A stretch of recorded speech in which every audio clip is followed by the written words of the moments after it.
because the taxes are going to go up as they are, and the services are going to be cut off. So they're waking up right now. Good points, Terrence. Hi, folks. This is Alex Jones asking you for a minute of your time to tell you about soap. Not detergents, but good old-fashioned pure soap made by the Cal Ben Soap Company, a family-owned and operated American company. My family, staff, friends, and radio listeners are constantly telling me how much they love these products for bath, hair, laundry, and dishes. There is nothing like these factory-direct, big money-saving, triple-concentrated soaps anywhere. Get a free detailed catalog by calling 800-340-7091 or see them online at 5starsoap.com or Infowars.com. Let's talk to the owner of 5 Star Soap, Marty Schachter, and see what he has to say. As founder and owner for over 63 years, people keep asking me, how's business? I'm happy to say our business is going down the drain. Call us at 1-800-340-7091. Visit our website, 5starsoap.com, for buying our 1 to 2 month soap sampler. Thank you. Let me tell you a little bit about one of our great sponsors, HomeGain.com. This is the place to get you started buying or selling a home, finding a realtor, and getting any real estate questions answered. Go to HomeGain.com and see what I'm talking about. All you need to do is type in your home address, and you will get an instant free estimate of your home's value online. This is a great way to be able to monitor the value of your home. And again, it's absolutely free. There are tons of tools to help you. For instance, if you want to remodel your home, go to HomeGain.com. Use their Home Sale Maximizer to help you determine which home improvements can most increase your home's value before you put it on the market. For 10 years, these folks have been helping home sellers and buyers. Visit their link at Infowars.com. Look for Max, the orange Home Gain Gorilla, to help you with any real estate needs you might have. You'll love this site. It's HomeGain.com. HomeGain.com. Check them out today. Listen up, friends. This is Alex Jones with key information.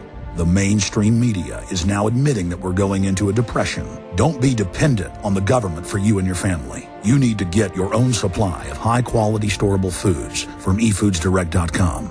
They're the best company out there, the longest continually operating, with a ton of great food to choose from. It's all fresh, made on a monthly basis, not some old cruddy food they're selling you like some of the other guys. Try their new Evacuation Pack, a 2-week supply of delicious, easy-to-fix food. It comes with all the equipment you need to prepare it. With open talk of a strike on Iran in the next 3 months, the crisis in the Gulf, and possible evacuations, get yourself and your family ready today. The place to go is eFoodsDirect.com. Go to their website online right now, eFoodsDirect.com/Alex, or call 800-409-5633. Again, on the web, eFoodsDirect.com/Alex, or give them a call at 800-409-5633. Live from Austin, Texas, broadcasting worldwide, it's Alex Jones. Okay, let me blitz through some world news and financial news. Then we're going right to Bob Chapman for the balance of the hour and your phone calls. Josh, Ryan, Jared, Joe, Tanya, and others. The toll-free number to join us on air is 1-800-259-9231. It is Friday, the 6th day of August, 2010. The websites are prisonplanet.tv, Infowars.net, and JonesReport.com. Don't forget the network website. A lot of key news as well. GCN, the letters GCN, live.com. Okay, let me go ahead and run through some of this news here dealing with the economy. Anger mounts over Michelle Obama's 150,000-pound Spanish holiday bill footed by the U.S. taxpayer. And then it goes on to talk about how the total security costs are in the millions and millions of dollars. In fact, here's a story out of the New York Daily News.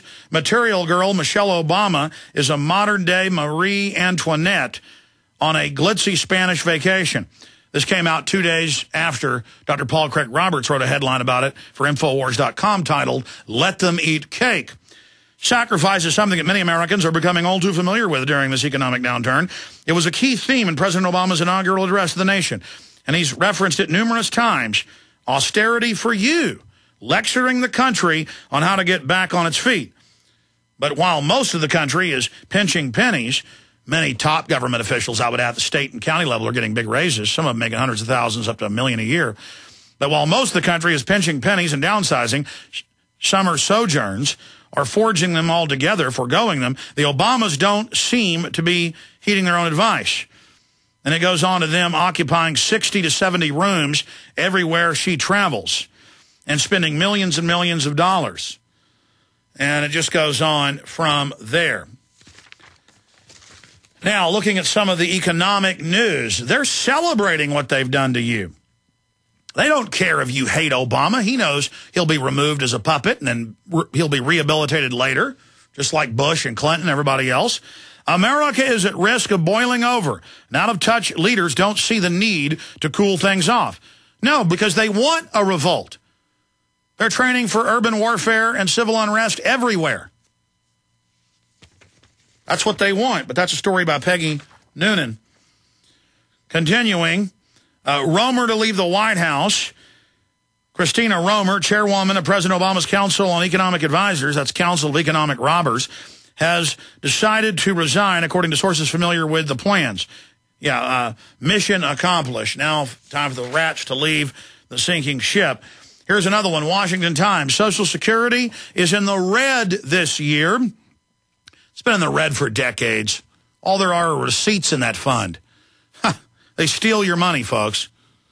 Social Security will pay out more this year than it gets in payroll taxes, making it the first time since the program will be in the red since it was overhauled in 1983, according to the annual authoritative report released Thursday by the program's report. Meanwhile, President Obama's health care overhaul has given Medicare, basic hospital insurance, an extra 12 years of financing stability.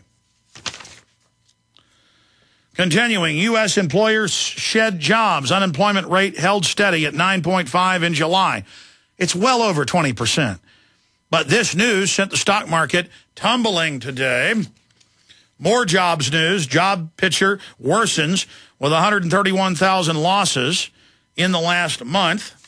Remember, those are Cook numbers. Fox News reports, despite budget cuts, layoff fears, Milwaukee teachers fight for budget funded Viagra. Yes, more goodies for them. Meanwhile, libraries all over the country are being closed, like in Camden, closing a major library. But the taxes go up. City faces hiring borrow cost. City faces higher borrowing cost as bond rating is downgraded. This is out of the Sun-Times. Struggling through its worst ever budget crisis, Chicago has suffered the first in what could be a series of body blows. A downgrade in the all-important bond rating that determines city borrowing cost. Yeah, the city goes and takes loans out from private banks, central banks, that they just make up out of nothing. And then now they've gotten them leverage where they want them, so now they'll have to pay 10, 15% on their loans, on their bonds. And then they won't be able to pay that. Then it'll be 30, 40% like Zimbabwe or Argentina or Nigeria. And, of course, the United States itself has been downgraded in China now. Continuing, Postal Service loses $3.5 billion in third quarter. Reuters reports, talks about becoming completely insolvent. Don't worry, they'll just print more money. Fannie Mae seeks $1.5 billion from U.S. Treasury after 12th straight loss. Foreclosures at all-time records. And it just goes on from there. In an uncertain economy, shoppers are choosy again.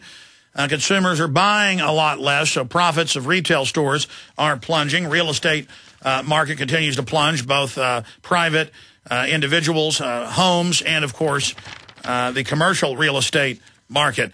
Let's now go to Bob Chapman of the International Forecaster, who joins us in the third hour every Friday to break down what's happening in the economy.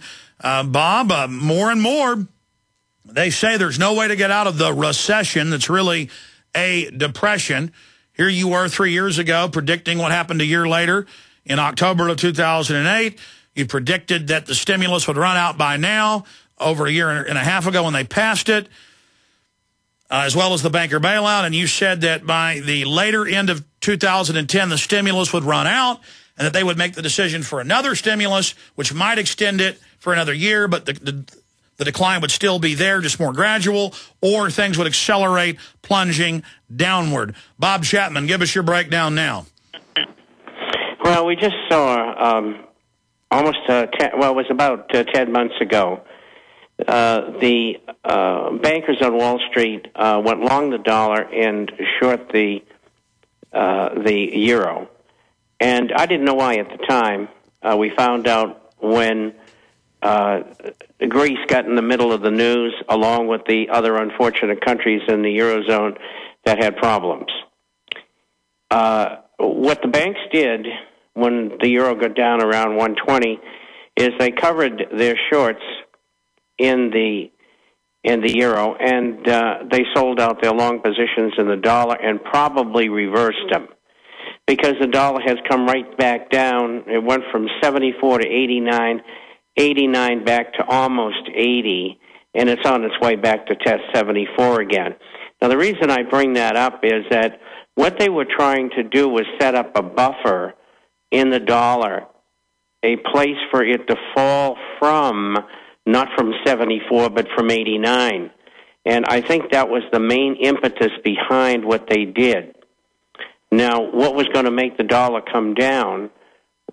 What was going to make the dollar come down was what I talked about 3 or 4 weeks ago, and that was that I believed that the Fed was going to tell the banks to start lending and shut off their interest on the money that they had deposited with the Fed. What the Fed did is they lent money to the banks at no interest. The banks lent it back to them at 2.5% interest, and the U.S. taxpayer paid for it. The banks have over $1 trillion. They can lend as much as they want against that on a fractionalized basis. Now, the Fed needs $5 trillion over the next 2 years to keep the economy from plunging. And so if the bankers have $1 trillion, all they have to do is create $4 trillion more. So you're saying and they have the money that they need. So, I mean, to correct me if I'm wrong, you're saying that's going to be the second stimulus by stealth? Let's call it the third, because George the idiot did the same thing. So this is the third one, really. And so this one is going to be done, but it has to be done differently, not quite by stealth, because legislature will not give the money for a stimulus package again. My point is they're not advertising it. Not at all. In fact, they had to have 2 votes in the Senate to get the $34 million extension for unemployment, and it was very difficult to pass. And so the Fed knows and has known for almost a year that this was going to be the track that they were going to have to take. Now, they have people working 24/7, hundreds of them figuring this stuff out. So, this doesn't happen overnight to these people. All right, Bob, here's the $64 million question, because you've been stunningly accurate in the last 12 years on this radio show. What is this new economic policy, which is really a continuation of the old one? How is it going to affect the stock market, the economy, housing prices? What's your prognosis? We just came from 96.86 to approximately 10,600. And that's what really keyed me in, about a month ago. I have to back into everything that these